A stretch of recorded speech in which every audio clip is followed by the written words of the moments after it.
Bismillahirrahmanirrahim. Assalamualaikum warahmatullahi wabarakatuh. Assalamualaikum warahmatullahi wabarakatuh.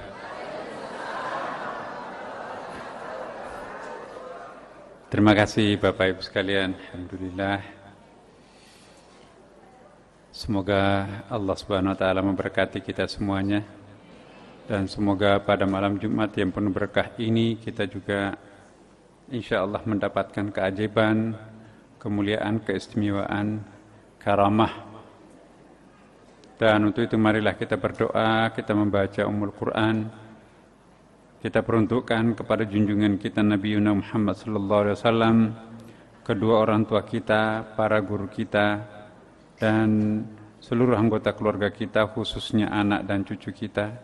Semoga semuanya kita saling membagi energi spiritual, saling menguatkan satu sama lain sehingga Allah tersenyum dengan melalui pahala pembacaan surah Al-Fatihah kita. Ala hadhihi niyyah wa ala kulli niyatin salih. Al-Fatihah. A'udzu billahi minasyaitonir rajim. Bismillahirrahmanirrahim. Alhamdulillahirabbil alamin arrahmanir rahim maliki yaumiddin. Iyyaka na'budu wa iyyaka nasta'in. Ihdinas siratal mustaqim, siratal ladzina an'amta 'alaihim ghairil maghdubi 'alaihim waladdallin. Amin. Alhamdulillah, Bapak Ibu sekalian, seandainya boleh, mari kita lebih banyak mengaktifkan jiwa kita, mengaktifkan kecerdasan batin kita, spiritualitas kita. Sebab terus terang Bapak Ibu sekalian,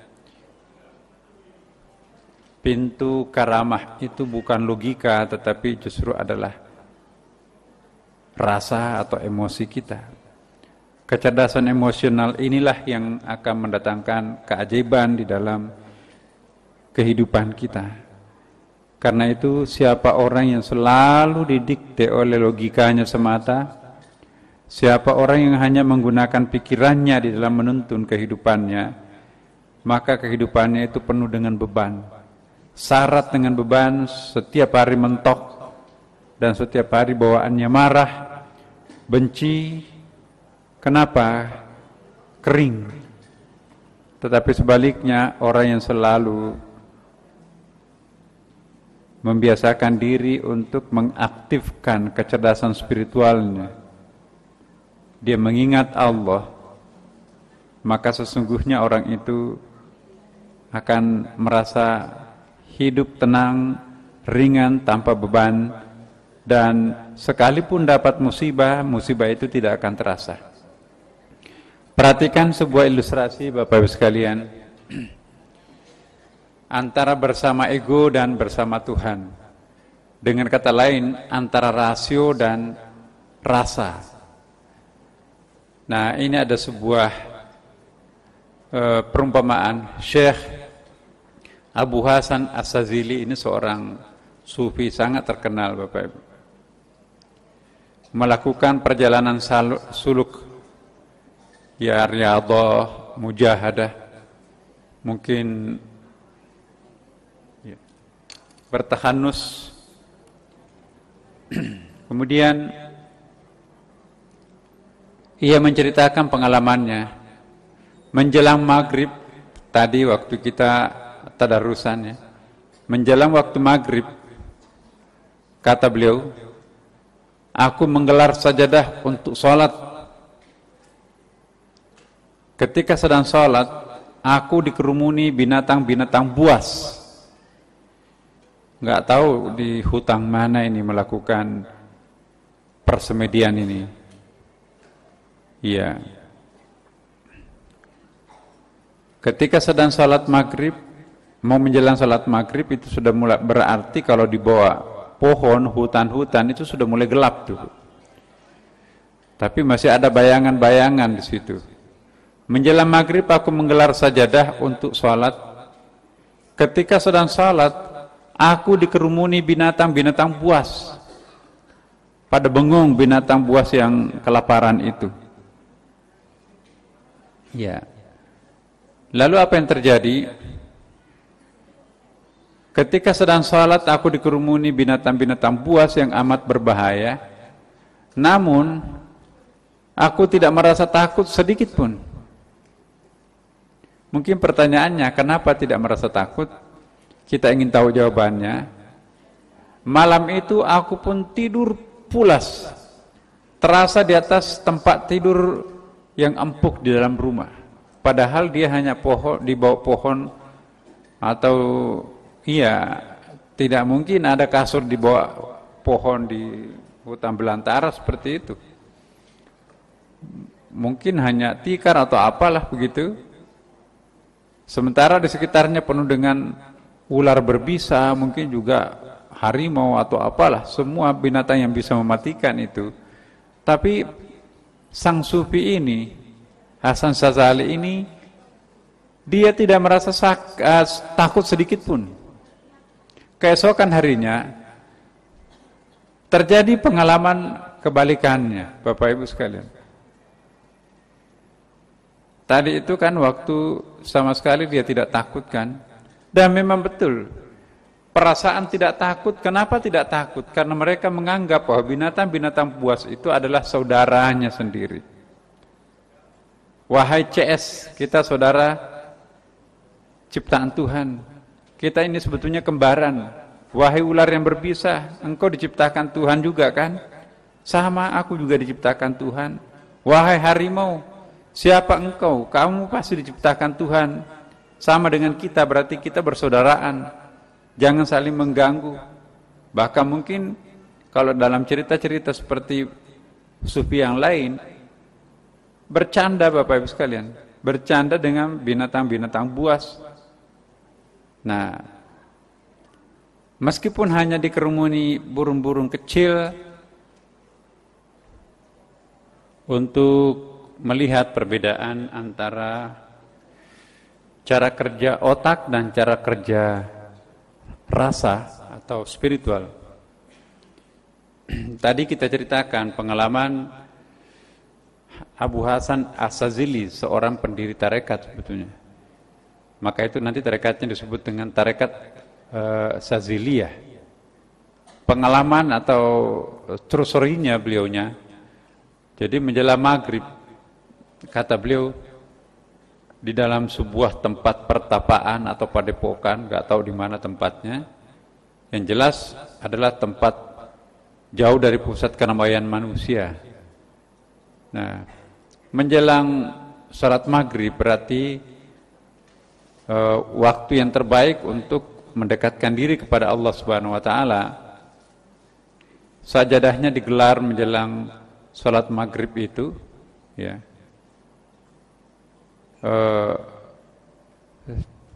Tidak ada rasa takut sedikit pun. Karena berbeda kita kan Bapak Ibu sekalian. Kita itu takut pada kegelapan. Biasanya terutama ibu-ibu, kalau mati lampu itu teriak, cari lilin, cari apa, senter segala macam.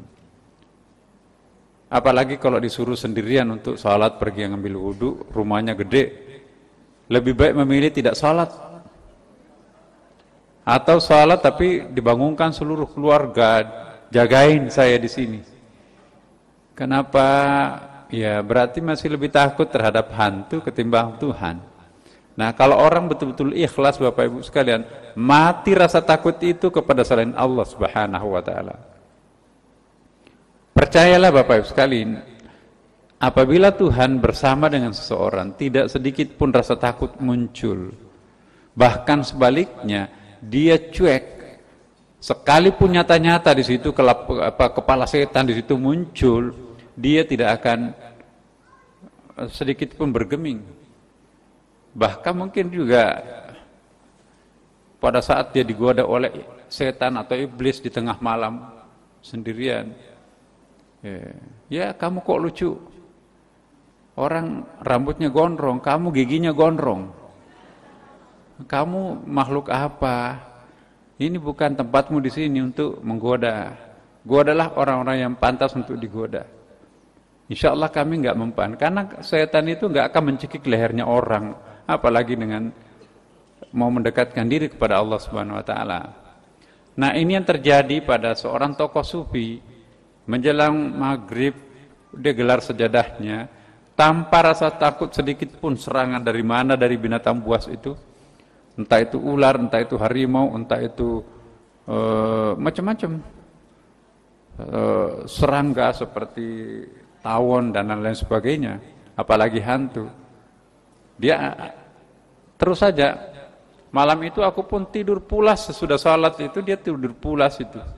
Tanpa pernah menghitung ada lipan, ada kaki 1000, ada apa yang akan melintas di atas badannya. Keesokan harinya, nah ini kebalikannya Bapak Ibu sekalian, menjelang maghrib, dia masuk kembali ke hutan, mungkin ke hutan yang lain, hutan belantara, untuk melakukan hal yang sama. Aku menggelar sajadah untuk salat maghrib. Namun perasaanku kali ini lain sama sekali. Meskipun hanya dikerumuni burung-burung kecil. Padahal burung-burung kecil itu kan tidak menakutkan Bapak Ibu sekalian. Mungkin paling mengganggu itu karena ada kotorannya kan. Taruhlah misalnya itu burung-burung kecil, burung-burung malam itu ya. Misalnya burung walet gitu ya. Gigitannya enggak membahayakan, cengkeramannya juga enggak. Ya. Tetapi kali ini Hasan Syadzali ini aku menggelar sajadah untuk salat maghrib, namun perasaanku kali ini lain. Meskipun hanya dikerumuni oleh burung-burung kecil, enggak ada harimau, enggak ada ular seperti kemarin, ya. Hanya dikerumuni burung-burung kecil, tetapi perasaanku sangat takut. Sehingga pada waktu itu saking takutnya aku, kata beliau, badanku gemetar. Kenapa? Justru pada saat ada ancaman, dia penuh keberanian tanpa sedikit pun rasa takut. Justru binatang kecil, burung kecil yang tidak ada ancamannya, malah justru dia merasa sangat takut. Lalu dia bertanya lalu aku bertanya, ya mungkin masih punya guru atau syekh pada waktu itu. Aku bertanya, kenapa kemarin tidur di tengah kerumunan binatang buas, tidurku enak dan tidak merasa takut sama sekali. Nah, dia tanya ke gurunya. Lalu kali ini meskipun hanya kerumunan burung-burung, burung-burungnya pun itu burung kecil, mestinya mengasyikkan kita, tetapi perasaanku takut sekali mendengarkan cerita seperti ini, mendengarkan kepakan sayap-sayap burung kecil saja, mungkin bunyi-bunyi nyamuk ya, menyanyi di samping telinga, itu membuatku gemetaran ketakutan. Padahal kemarin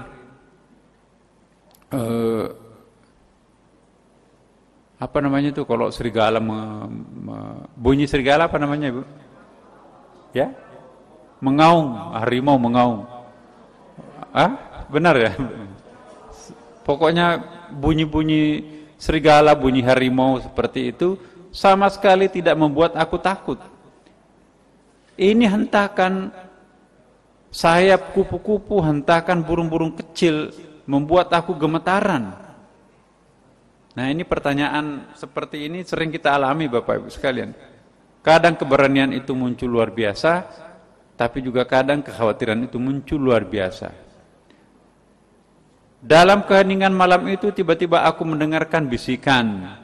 Entah siapa yang didengarkan. Nah, orang seperti aulia Bapak Ibu, dia sudah telinganya sensitif ya kan.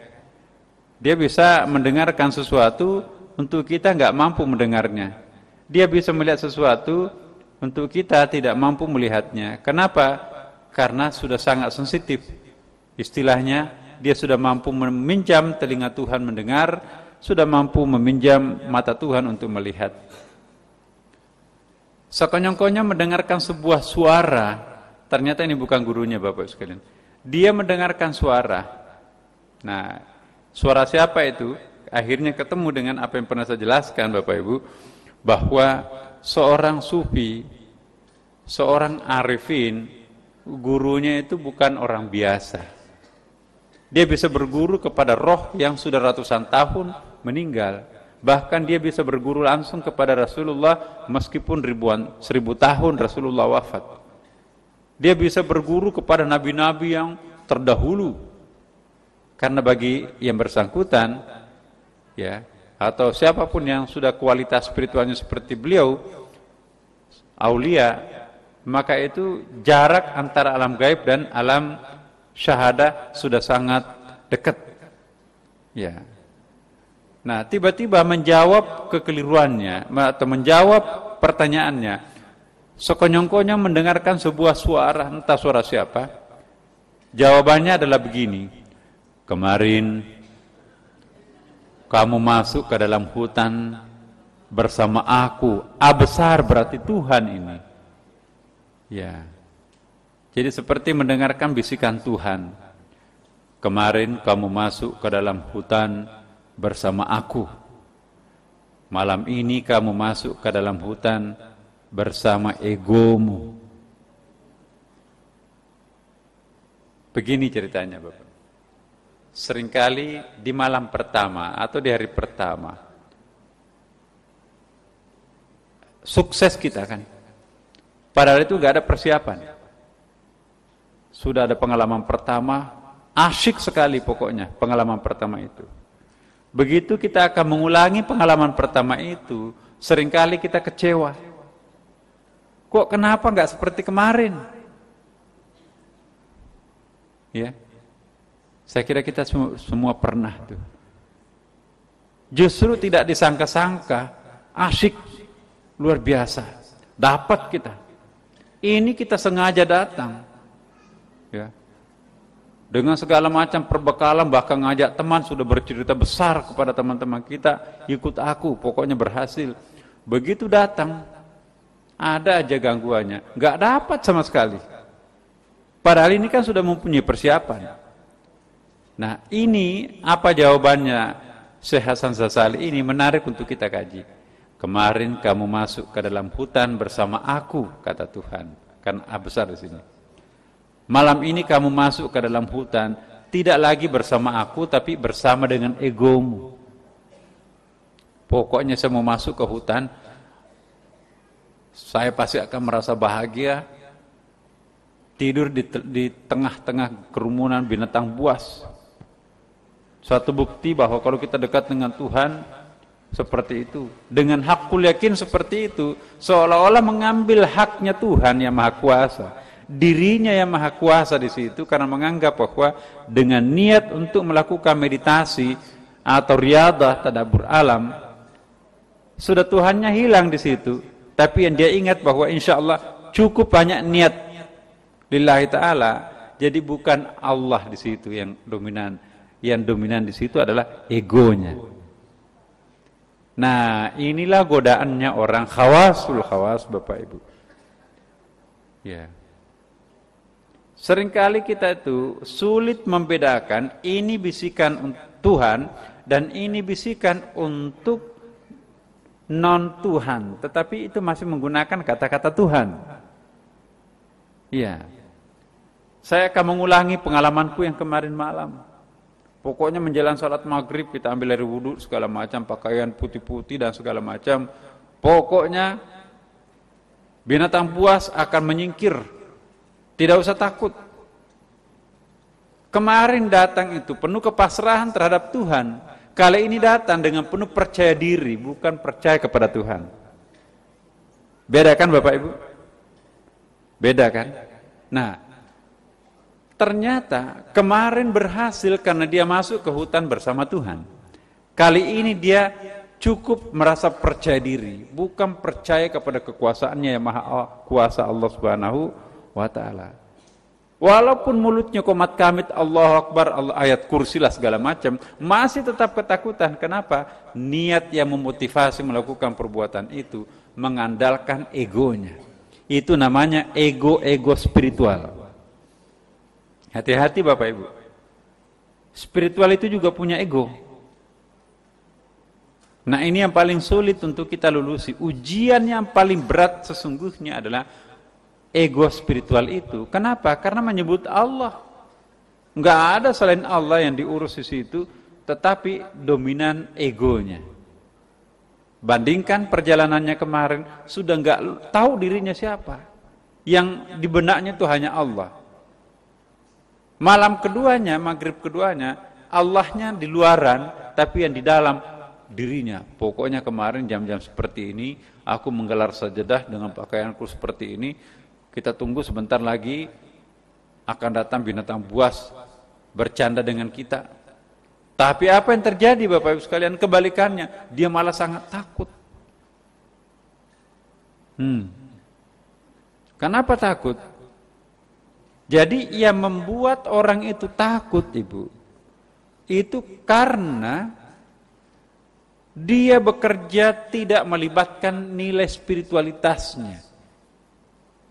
Jadi bukan lagi bekerja divine inspiration itu ya, divine work-nya, tetapi human-nya yang keluar. Hati-hati. Apalagi kalau animalnya yang keluar, nafsunya yang keluar, itu ada lapis-lapisnya itu kan, Bu. Ada animal walking, yang bekerja di situ adalah nafsunya seperti binatang. Ada lagi yang bekerja human walking, kediriannya sendiri, walaupun dirinya sangat sejati, tetapi Tuhannya tersingkir di dalam benaknya. Itu human walking. Kalau ingin merasakan keajaiban, jangan animal walking, jangan human walking, tapi divine walking. Divine walking itu adalah perbuatan keilahian kita, karena diri kita itu kan punya roh. Nah, apabila divine walking yang mendirect atau divine inspiration kita, yang menderek kita, yang menuntun kita melakukan perbuatan, maka insya Allah tersingkir semua yang bisa menakutkan itu. Karena ketakutan itu sendiri Bapak Ibu sekalian, itu lebih merupakan faktor internal ketimbang faktor eksternal. Iya kan Bapak Ibu? Kalau diri kita itu kuat, nyata-nyata iblis menyerupakan diri paling buruknya rupanya itu, kita tidak akan takut. Tapi kalau ketakutan kita dari dalam sendiri ini, gadis yang berambut panjang yang sangat cantik pun takut ya. Padahal kalau di siang hari dia kejar-kejar itu sampai matanya nggak mau berkedip. Tapi gadis tengah malam yang berambut panjang itu, yang cantik itu, dia nggak mau membuka matanya tuh. Kenapa? Takut dia. Jadi takut itu state of mind, itu perbuatan batin kita itu sendiri. Nah kalau orang didominasi rasa takut Ibu Bapak, semua bisa berubah jadi hantu. Semua bisa berubah menjadi sesuatu yang membahayakan. Kalau orang di dalam benaknya itu ada rasa takut, seutas tali di kegelapan malam, itu dia membayangkan ini ular nih. Bagaimana ya saya harus ke sana itu, pulang ke rumah tapi ini ada ular melintang, tidak mau pindah tempat. Akhirnya berusaha untuk mencari keselamatan. Bagaimana aku selamat daripada gigitan ular ini? Ya apalagi suka nonton TV. Setetes bisa ular itu dalam tempo 7 menit akan mematikan orang. Apalagi ditambah lagi ini ular jadi-jadian. Wah tambah takut lagi kan Bapak Ibu. Nah rasa takut orang itu akan menyedot energi Bapak. Sampai psikolog mengatakan energi yang terbuang karena rasa takut saat ia bermimpi, saat ia berhalusinasi, saat ia berilusinasi, atau saat ia melihat kenyataan barang itu sendiri, maka itu energi yang terbakar sama semua. Saya pernah mengatakan, kalau kita bermimpi digigit anjing, lari pontang-panting sampai berkeringat, periksa badannya, walaupun itu hanya mimpi, itu berkeringat betul itu.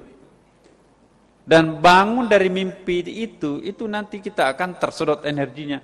Lelah semua anggota badan ini. Kenapa? Kejar-kejaran dengan anjing semalam. Jadi energi yang terbuang karena dikejar anjing dalam mimpi sama dengan energi yang terbuang ketika benar-benar kita dikejar anjing pada siang hari. Energi yang keluar karena kita takut pada ular yang benar-benar ular, sama energi yang keluar pada saat kita membayangkan seutas tali yang disangka ular. Nah, jadi ini ilustrasi yang sangat bagus. Bukan cuma kita yang bisa tergoda, Bapak Ibu, sufi besar seperti Hasan Sadili ini juga bisa tergoda. Jadi jangan baru kita semingguan di Sunda Kelapa mengikuti pengajian malam Jumatan, sudah istilahnya, oh saya kan sudah makamnya lain. Padahal teman-teman di sini 8 tahun lebih nggak pernah tuh ada perubahannya itu. Jadi kita jangan pernah merasa berubah, biarkanlah orang lain merasakan perubahan pada diri kita sendiri. Karena kalau kita memperkenalkan diri, aku sudah berubah loh. Sekarang aku sudah jadi sufi. Ya sebentar malam lagi aku jadi wali. Wah, itu ego-ego spiritual seperti itu. Berarti itu nanti akan menjadi hijab baru, akan menjadi penghalang tameng baru dengan Tuhannya. Ya, saya ingin mengatakan di sini, Bapak Ibu sekalian, hati-hati memanage kalbu kita. Maka itu ada namanya manajemen kalbu. Kita belum masuk di sini. Ya, nanti akan ada sesi khusus itu kelanjutan dari Husnul Khatimah. Ya, hari Senin itu nanti akan manajemen baru, manajemen kalbu. Saya lagi sedang mempersiapkan materinya ya, jadi itu mungkin bisa 1 tahun itu kalau ada kesempatan, Bapak Ibu sekalian. Nah, jadi insya Allah kita kembali bahwa niat lillahi ta'ala itu akan membuat kita itu berani. Kalau orang itu berani, maka seluruh yang bisa menakutkan itu ciut nyalinya. Tapi sebaliknya, kalau kita itu tidak niatnya bersih karena Allah, nyali kita yang jadi ciut. Begitu nyali kita ciut, maka binatang buas itu semakin berani menantang kita. Makanya itu pawang-pawang itu rahasianya loh Bapak Ibu sekalian. Kalau mau jadi pawang ular, sebetulnya bisa itu. Teorinya gampang, tapi nggak tahu prakteknya bisa nggak. Ya. Dan itu bisa, kadang berhasil. Jadi jangan pernah mengandalkan dirinya sendiri, sebab itu nggak mungkin. Ya. Dan sekali lagi, tidak perlu mencoba-coba Bapak Ibu sekalian. Kalau mendapatkan seorang guru yang mampu mendemonstrasikan kelebihannya dan bahkan mengajari kita untuk juga bisa berubah seperti guru kita itu bukan yang penting Bapak Ibu sekalian. Ya. Kita pernah melakukan hal seperti itu, ternyata bukan itu yang menjadi tujuan kita. Seolah-olah bisa musyrik di situ. Karena yang kita butuhkan di situ pujian orang, bukan pujian Allah. Karena itu yang paling ditakuti oleh para sufi ialah kekeramatan itu sendiri. Padahal kita sebagai orang awam ingin sekali mendemonstrasikan kekeramatan kita di hadapan orang. Ini loh, tidak sia-sia, tidak salah kami mengaji di Sunda Kelapa. Kami bisa menjadi seperti tukang sihir gitu. Bisa merubah sesuatu menjadi luar biasa, amrun kharikun lil ada. Nah, sebelum sampai ke situ Bapak Ibu, dan sebelum mempraktekkan, dan pada akhirnya juga sebelum menyesal, lebih baik menghindari jalan menuju ke situ. Sebab itu kalau jatuh lagi, biasanya lah jatuh lebih mulai lagi dari nol. Yang penting kita berdoa, ya Allah jangan memperhadapkan kami dengan kesulitan. Ya.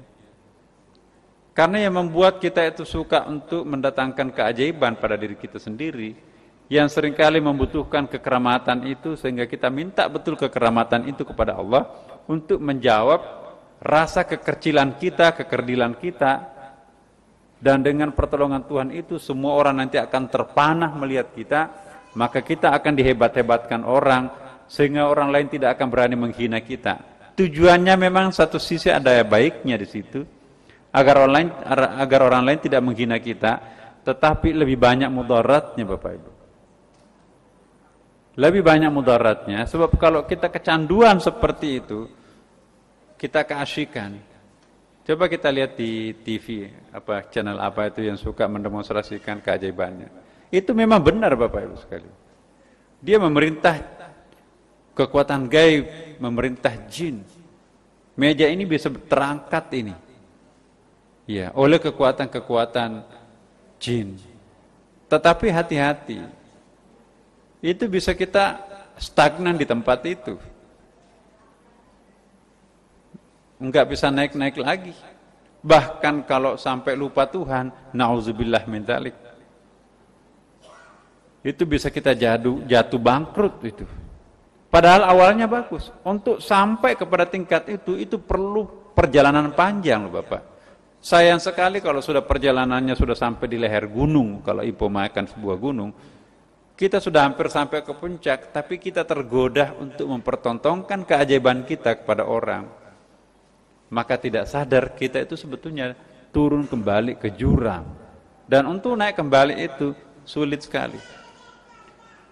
Lebih gampang orang baru mendaki naik ke atas ketimbang orang yang sudah berpengalaman puluhan tahun jatuh kembali ke jurang. Untuk naik kembali itu susah.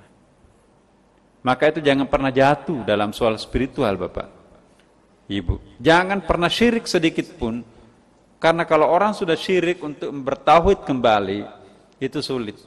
Jauh lebih gampang untuk mendaki ketika kita dalam keadaan baru sama sekali. Sekalipun itu mungkin pernah kita melakukan berbagai dosa macam-macam, termasuk dosa besar. Tapi kita ikhlas, taubatan nasuha kepada Tuhan, melejit kita naik ke atas. Ketimbang orang yang tidak pernah berdosa besar, bahkan selalu suluk melakukan perjalanan, tetapi akhirnya akan jatuh ke jurang. Karena apa? Dia enjoy dengan ria, dia enjoy, dia menikmati keajaiban yang Tuhan berikan kepadanya. Orang yang seperti ini sulit naik ke tempat semula. Ya. Makanya itu Umar bin Khattab mantang orang kafir ya kan? Abu Bakar, Utsman dan sahabat Nabi yang terkenal itu pada umumnya itu mantan syirik, pembunuh, algojo dan sebagainya. Coba Umar, dosa apa lagi yang tidak pernah dilakukan Sayyidina Umar? Tapi dijamin masuk surga oleh Allah Subhanahu wa taala. Karena dia tebus perbuatan masa lampaunya dengan perbuatannya sekarang ini yang sedemikian hebat. Nah, jadi hati-hati. Sekalipun pendosa, sekalipun orang kafir, bahkan sekalipun non-Islam, tapi begitu masuk Islam, kadang-kadang itu lebih melejit jauh ke depan di hadapan kita, ketimbang kita sendiri yang jalan di tempat. Kenapa? Ya, kita nggak pernah tertantang. Tapi ini bukan alasan. Kalau begitu mari kita kafir dulu, baru memulai dari nol lagi, dari kekafiran itu. Begitu dia kafir, malaikat maut datang. Nauzubillah min dzalik. Ya. Jadi kata kuncinya kembalilah kepada Tuhan, serahkan dirinya sepenuhnya kepada Allah Subhanahu wa taala.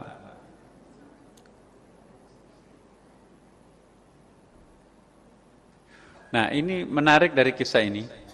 Ketidakjelasan jalan bagimu tidak dikhawatirkan.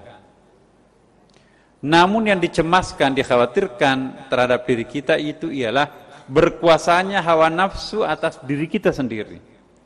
Hawa nafsu itu bisa melalui emosi, bisa melalui spiritual Bapak Ibu. Contohnya hawa nafsu emosi,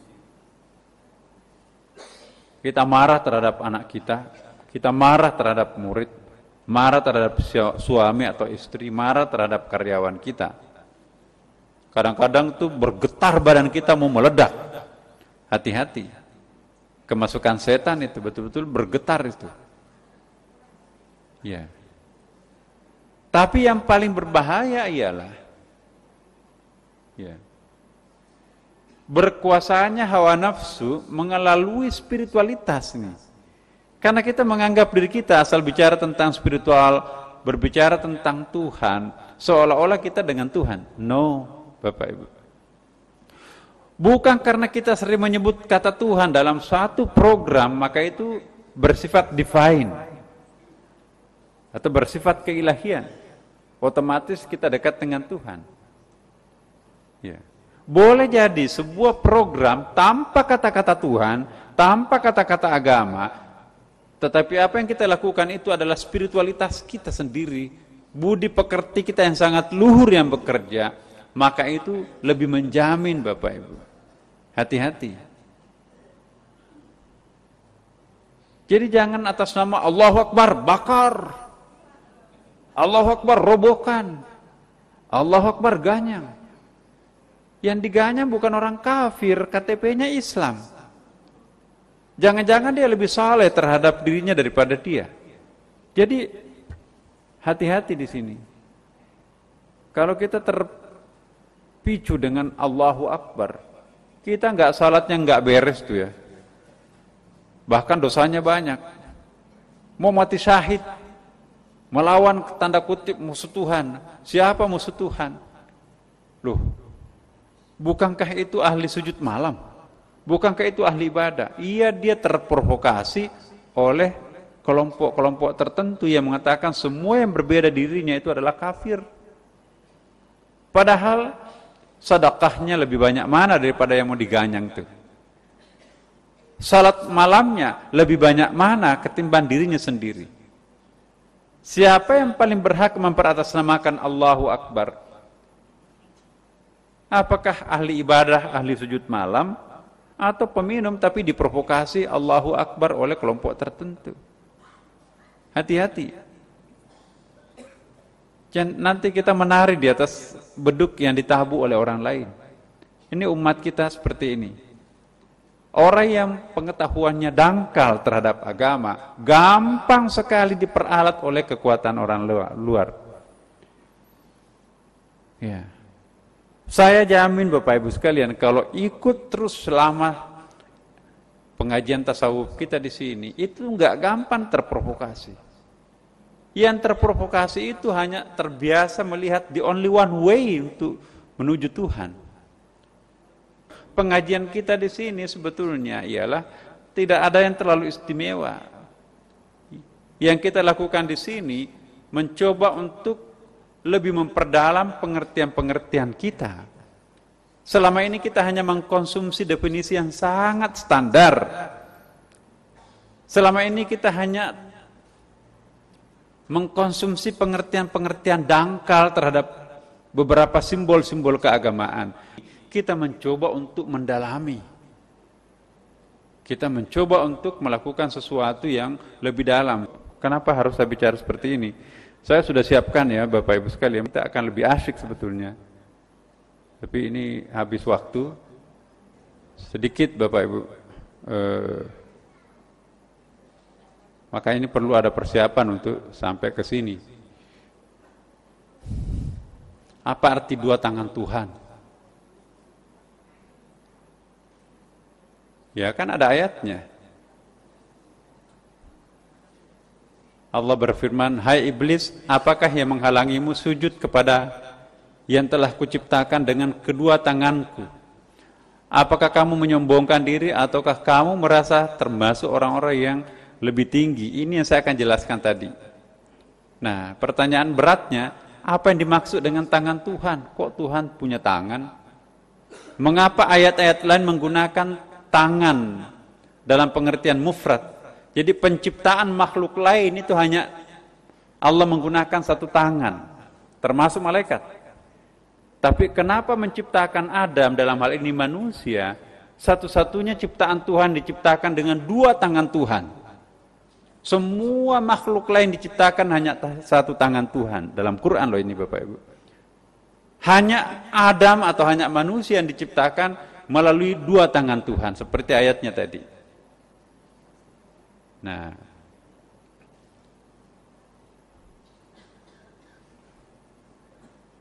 nanti tanggung Bapak Ibu sekalian. Insya Allah hari Kamis akan datang kita akan jelaskan. Mohon hadir Bapak Ibu.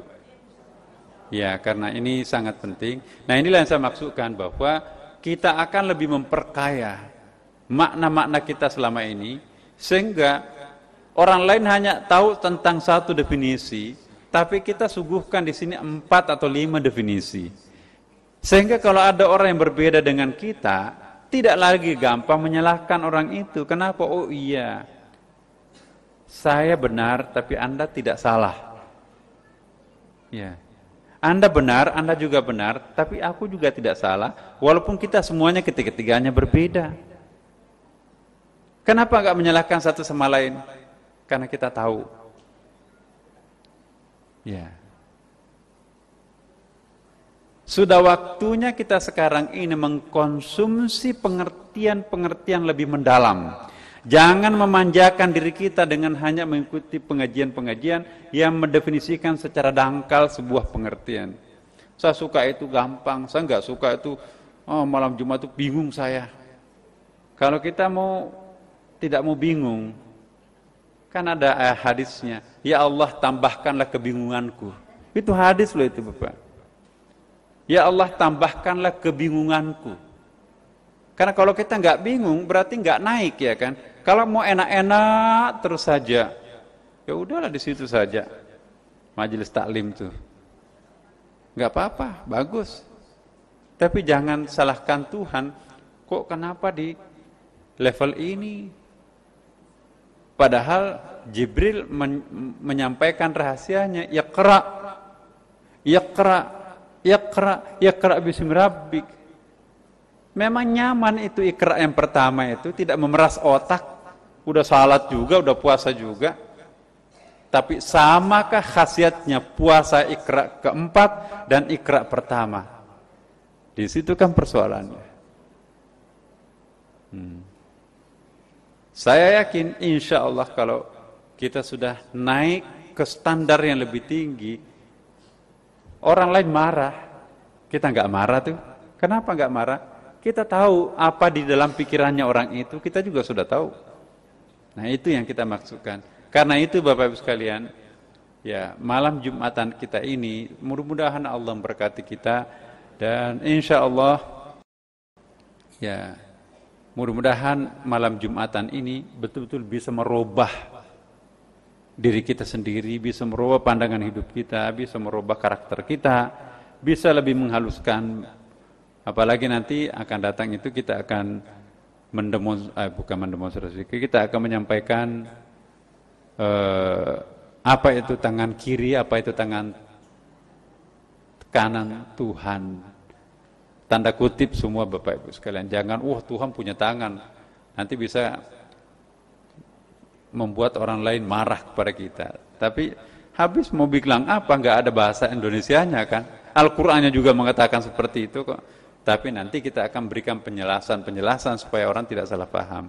Saya kira inilah Bapak Ibu sekalian, mari kita berdoa dan insya Allah kita menyerahkan diri kita sepenuhnya kepada Allah Subhanahu Wa Taala. Semoga kita putih, lembut, tajam, bersih, damai, indah hari esok dan seterusnya. Al-Fatihah. Alhamdulillahirabbil alamin. Assalamualaikum warahmatullahi wabarakatuh.